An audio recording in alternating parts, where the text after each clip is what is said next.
Hello and welcome. My name is Daniel Tappe and I am with the Institute of Computer and Network Engineering at Technische Universität Braunschweig. In the following video we talk about a continuous streaming solution for mobile systems and roaming scenarios and demonstrate first results using a physical demonstrator setup. When we talk about streaming over the course of this video, we refer to the wireless exchange of large sensor data objects. These objects can comprise camera images or LiDAR point clouds, for example captured by infrastructure sensors, vehicles or robots, and preprocessed data like high-definition maps. This data can enable applications such as teleoperation or cooperative perception to improve autonomy of systems by allowing them to gain more detailed insights on their surroundings. This data exchange has to be achieved with low latency as data must not be outdated. Furthermore, robustness to occasional errors is required as otherwise reliable data exchange is not possible. While some early research looks at how to stream large data reliably, moving vehicles and robots make things more difficult. They constantly move around the environment, which affects the connection quality or can cause it to drop. This often means switching connections to another base station or access point in a process called handover. Although this handover problem is well known, current solutions cannot handle large data streams in these scenarios, especially given the challenging latency and reliability constraints. So far, only the exchange of small latency critical data can be protected against the issues caused by handover. Mechanisms like ultra-reliable low-latency communication, URLLC for short, or wireless time-sensitive networking, TSN, offer means of redundant transmissions. However, these are not applicable to wireless large data exchange due to the vast increase in bandwidth requirements. This means we need novel ideas and approaches to address the handover problem and enable continuous streaming for large data applications. We will start with the demonstration of the issues occurring with state-of-the-art handover mechanisms and afterwards present our solution that drastically improves upon the state-of-the-art. First, let's look at the classic handover. Here you can see a simple example. An autonomous vehicle or robot shall receive camera data from an edge server to drive more safely across a given area, such as a parking garage or factory floor. To make sure the whole area has wireless coverage, access points are placed at strategic locations with small overlaps to prevent any dead spots. In industrial settings, these access points are usually connected to an edge server using an Ethernet-based TSN network as backbone. But since the vehicle is moving, it has to switch from one access point to another frequently. Now, considering the transmission of perception data, the time of the handover can become a problem, especially for our autonomous vehicle that relies on the availability of the latest perception data. Thus, the vehicle requires reliable and low latency communication of large data objects, in this case, the aforementioned perception data. In the following, we will show an animation of the classic handover procedure and highlight its issues. In general, as long as no handovers occur, large sensor data samples can be exchanged reliably within their deadline, even allowing for some slack which can be used for error correction. Now the critical part starts. At some point the mobile system moves too far away from the access point, leading to a degraded link which is insufficient for any data exchange. The results are packet losses and effective interruption of the sensor sample transmissions. And only after this is detected, a handover decision is taken and a connection to a new access point is established.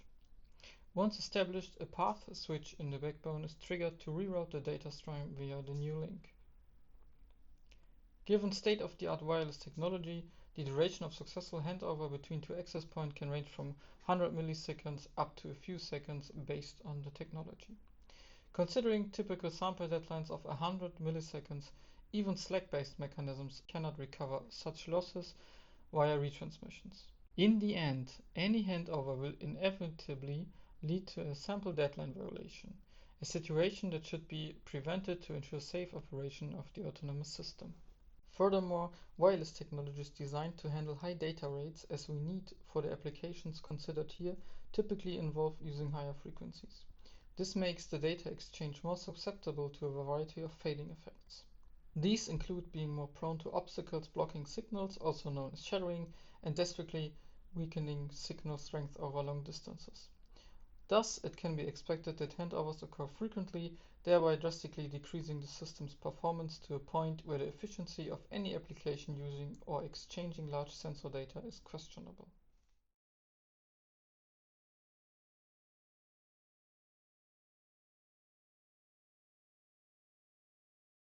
Now, to demonstrate the effects of the classic handover procedure in practice, we set up a physical demonstrator using a 1/14 scale remote-controlled model truck that is equipped with off-the-shelf Wi-Fi hardware to test the large data streaming in the real world. In the top left corner, the link status information is displayed. Links can either be currently used for data exchange, denoted as active, or down, meaning there's no connection. The camera stream in the middle shows the point of view of the truck while it's traversing our office floor. Next to this stream, the test data received by the truck is displayed. The data comprises a moving white line, which serves as a good example to highlight dropped samples, as those will result in a stuttering stream. The minimap on the left shows the truck's path across the floor as well as the status of the access points. The two graphs then visualize the measured sample latencies and the measured frame error rate experienced by the truck.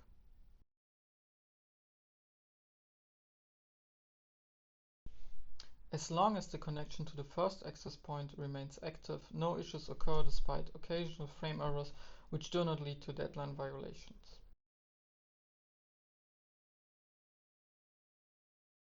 Once the truck reaches the edge of the access point's coverage area, it loses connection. Since the connection establishment to the second access point takes some time, a short interruption in the sample transmission indicated by a latency spike can be observed. Afterwards, again, there are no issues until link 1 is also lost and a handover to link 0 needs to be performed. This time, the interruption is even more pronounced, causing a stream interruption of multiple seconds. Obviously, applications making use of such large data streams and being subject to stringent reliability and low latency constraints are not feasible under such circumstances. To address these issues, we developed a continuous connectivity approach that enables continuous streaming even in roaming scenarios where vehicles or robots are on the move. Our approach makes use of the so-called application-centric networking and specifically employs a software-defined networking approach that differentiates between a data plane used by applications for data exchange and a control plane that comprises management and control transmissions. On the control plane, we implement multi-connectivity, meaning we always connect to multiple access points. This way, we always have at least one spare backup link available in case the active link is dropped. Then, in order to detect dropped links, a centralized resource manager is constantly monitoring the link status. For this purpose, a periodic heartbeat message is transmitted by the mobile system via all active links. This allows the resource manager to keep track of which links are available and which ones are dropped. In contrast to the control plane, on the data plane only a single connection is actually in use at any point in time. The knowledge on the availability of other links allows the resource manager to quickly and dynamically switch the link used for the data plane in a process called dynamic point selection. Here it is important that the combination of low overhead connection monitoring and centralized control basically reduces the whole handover process to the detection of a missing link and a simple backbone reconfiguration that can be performed deterministically and very quickly. Now, to demonstrate the differences to the classic handover, we show an animation of our continuous connectivity approach. In contrast to the state-of-the-art approach, our continuous connectivity approach involves multi-connectivity only on the control plane. As a result, the connection to all access points and range is established proactively, even if the link will not be used for data exchange at the moment. Meanwhile, the heartbeat protocol is used to constantly monitor these connections. Once the connection where the active link is lost, the connection loss is detected by the resource manager. Based on our heartbeat protocol, the time to detect a degraded link can be bound from above by 2 heartbeat periods. For example, considering a heartbeat period of 5 milliseconds, the loss detection would require 10 milliseconds. Then the backbone and stream reconfiguration is immediately triggered by the resource manager as part of the dynamic point selection approach. Thus, while a few packet losses cannot be prevented, the stream interruption is deterministic and far shorter than what is possible using the state-of-the-art approaches. Consequently, the losses can still be recovered by exploiting the sample's available backward error correction slack without causing any deadline violations. This then allows for reliable, low-latency streaming of large sensor data even in challenging mobility scenarios, something that was previously not possible. So far, continuous data transmissions have only been applicable to small data, for example by using URLLC, or for non-time sensitive large data that can be buffered. Thereby our approach significantly expands the possibilities of what applications or services can be implemented in practice. Furthermore, no new hardware is required, rather, as the following demonstration will show, off-the-shelf hardware can be used to make continuous streaming of large data in roaming scenarios viable. While the previous demonstration featured 2 link monitor states, our continuous streaming approach adds a third one. Established links that are not used for data exchange are referred to as up.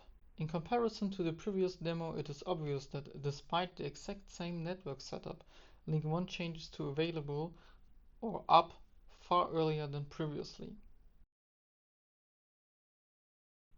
Then, once the connection via link 0 is lost, the system can quickly switch over to link 1 without causing any deadline violation, as apparent from the uninterrupted image in the top right corner and the lack of excessive stable latency spikes.